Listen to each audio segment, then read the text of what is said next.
Hello everyone, welcome to Tutorial Tuesdays. Today we're going to be talking about playing scales and arpeggios. Scales and arpeggios are one of the most elementary, fundamental things that a pianist can learn, and they absolutely help you with everything. They help you very much with your technique and your ease at playing fast, playing a lot of different patterns, as well as knowing which notes to play over various songs, because every song is in some sort of key, generally speaking. And then when you're playing jazz, your things become a lot more chord specific as opposed to whatever key you're in. But even still, playing the right scale as it relates to the chord is also extremely useful. And the foundation is just learning your major scales, your major and your minor scales and arpeggios. So I'm going to break down how to do that. This is certainly for all my students and for anybody else who's just interested in developing a strong foundation in learning how to play piano. So here we go. First things first, C major scale.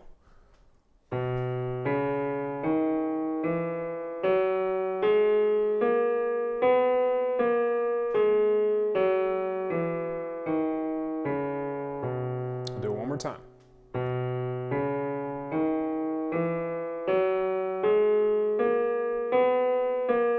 Notice how I cross over with my third finger. Left hand. All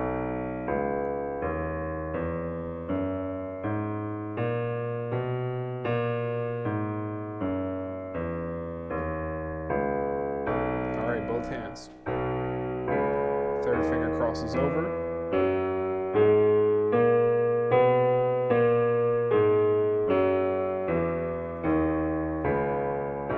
Okay, so that's the most basic form that you can learn a C major scale, just one octave. But in general, if you really know what you're doing, you should be able to play 4-octave scales like this. All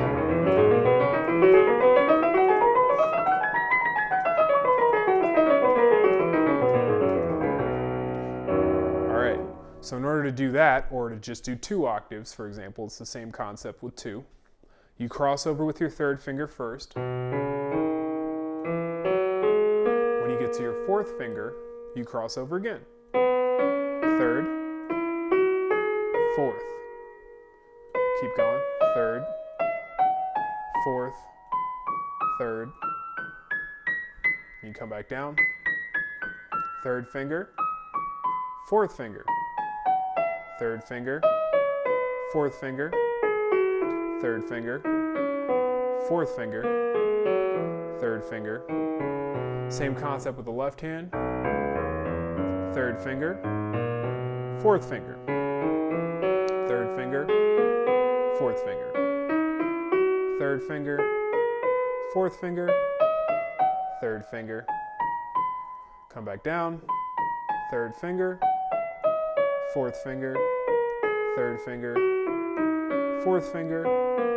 Third finger, fourth finger. Third finger, etc.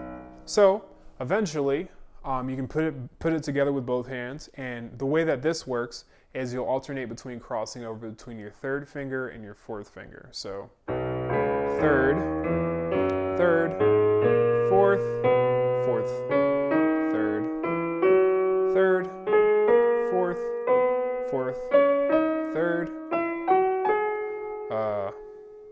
I lost track.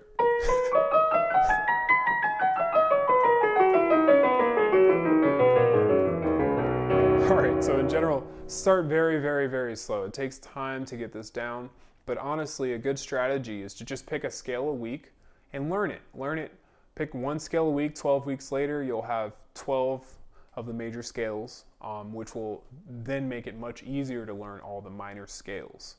So that was C major. I spent a bunch of time on that because the same fingering applies for C, D, E, G, and A major. So now we'll just go through the relative minor. So, and we're going to do harmonic minor. Same fingering too. So that's it in its most basic form. And frankly, it should say G sharp here, but G sharp, whatever.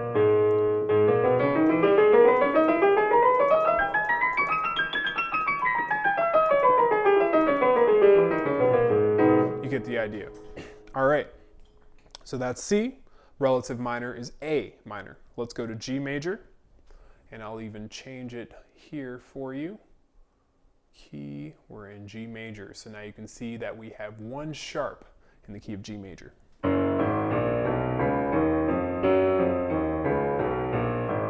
Same concept.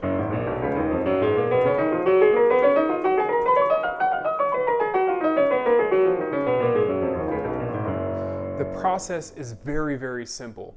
Go as slow as you need to in order to play it correctly. Learn one hand really well, learn another hand really well, and then try both hands together very, very, very slowly. If you do this, you will save yourself time. You do not need to play any wrong notes ever when you're playing scales. If you go slow enough, you can always play the right note. If you play wrong notes, you're probably going too fast. So take it slow and just put the time in to get these learned. All right, moving on to D major.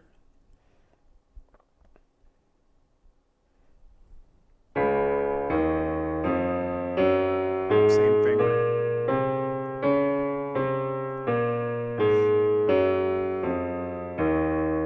Also, I want to point out we're going in the order of the circle of fifths.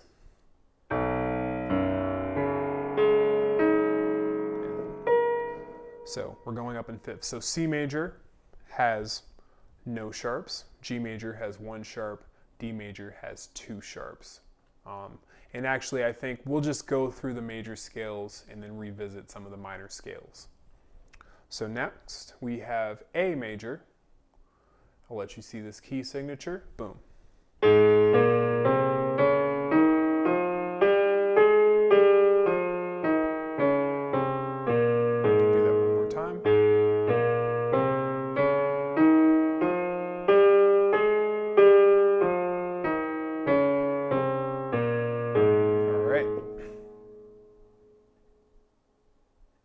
E major. A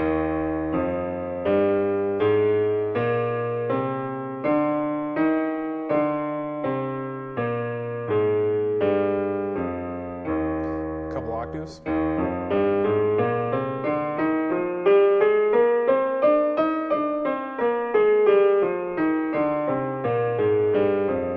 All right. Next, B major. So B major is weird.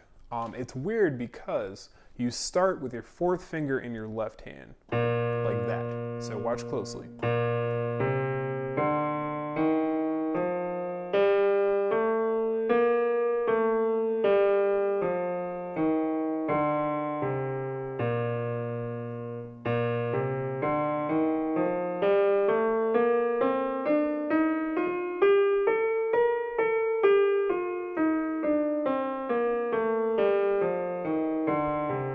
Makes sense? Great.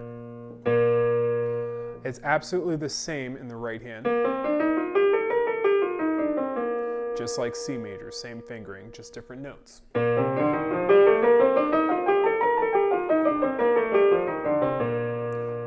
And also I guess intervallic formula for a major scale is whole, whole, half, whole, whole, whole, half. So for example, whole step, half step, whole step, whole step, whole step, half step.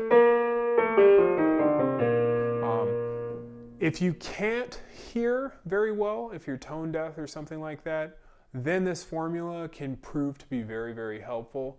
But frankly, if you can tell if it sounds right or not, don't worry about that formula. Just learn the scales in every key.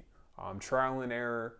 Use your ear. It's actually pretty decent ear training, just even learning all the major scales, because at the very least you get familiar with that basic major scale pattern.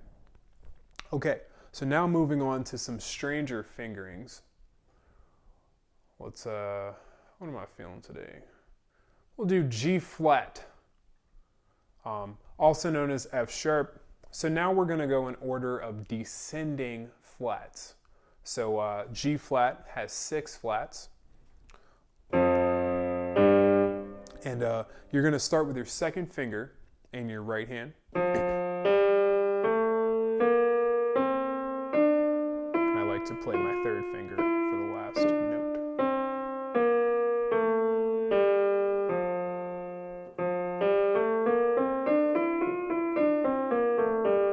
And then, so second finger in your right hand, fourth finger in your left hand.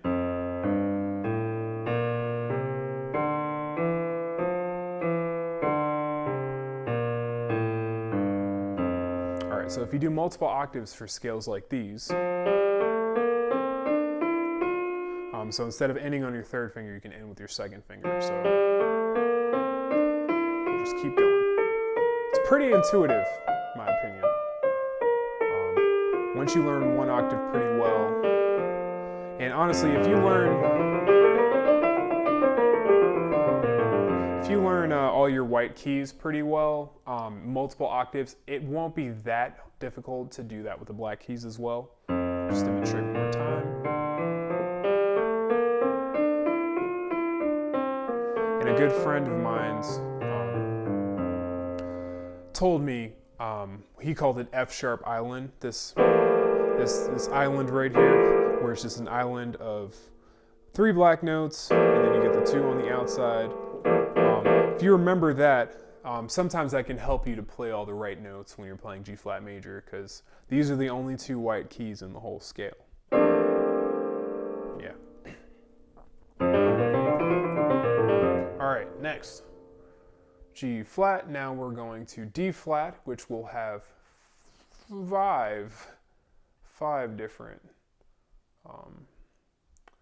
5 flats. So with this one, I like to use third finger with both hands. Go slow.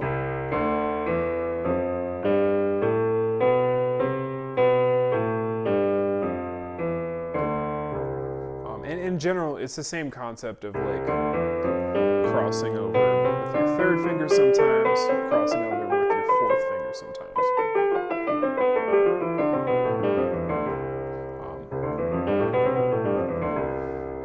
Just want to reiterate, if you haven't taken the time to learn these scales, just learn them. Just learn them. Like, there's so many other things to learn on piano. Just get it out the way. Learn your major scales. It'll help you out tremendously.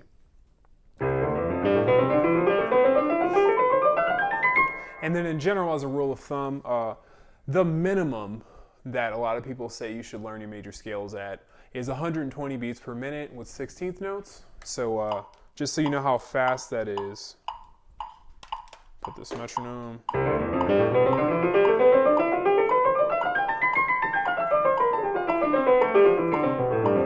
Sorry about that. Let's try that again.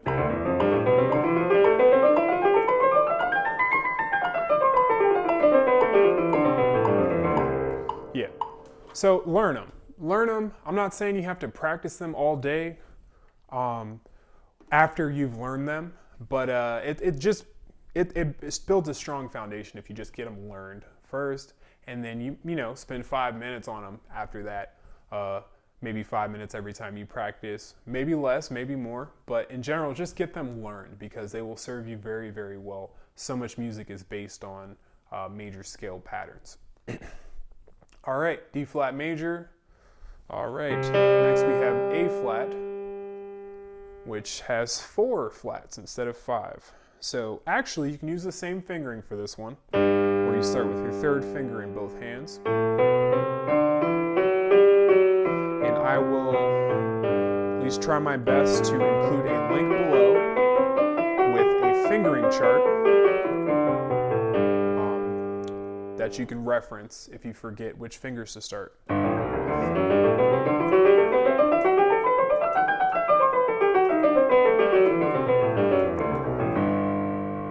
All right, A flat, E flat. E flat's a little weird. I like to start with my fourth finger.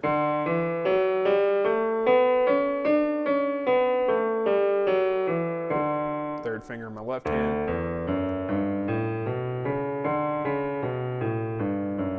Both hands.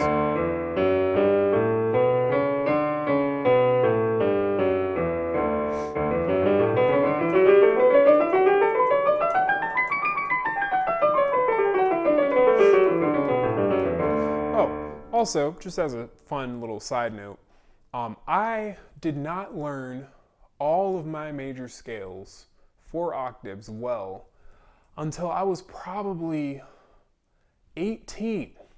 I'm 26 now. I didn't learn this stuff until I was like 18, 19, 20 years old, something around there, maybe 19. And by that point, I was playing Fantasy Impromptu by Chopin, as well as Bach Inventions, Bach Preludes, and Fugues. However, I had a very, very rocky foundation. So my college experience as a music major was largely rebuilding that foundation from the bottom up, because I had the will to practice and learn pieces, but I didn't necessarily have the technical foundation I needed to execute them at a very high level. So for any of you people resistant to the foundational fundamentals, I encourage you to just learn all your scales. It really, really, really helps tremendously. All right, moving on. That was E flat. Next, we have B flat. Boom. All right. Same fingering as E flat. So watch, fourth finger starts, third finger starts. All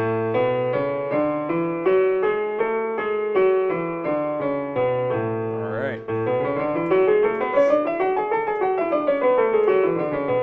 All right, so look.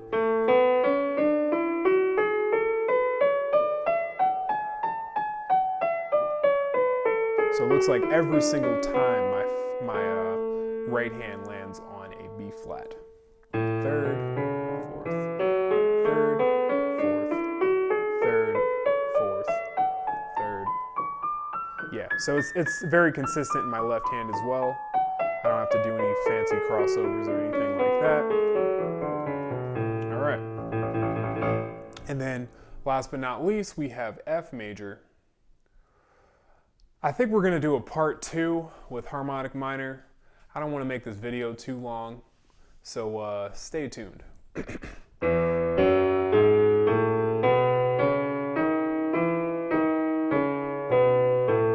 So F major is a little weird because you end on your fourth finger in your right hand.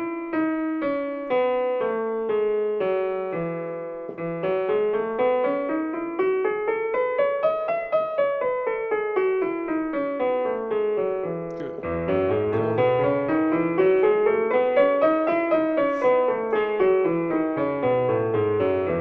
All right, cool.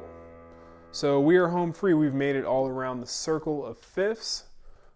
That is major scales. We're gonna taking a little break from repertoire right now, and we're just breaking down some fundamentals, but stay tuned. I'll have some more songs for you that we'll go over. And that's it for this week's Tutorial Tuesdays episode. Yeah.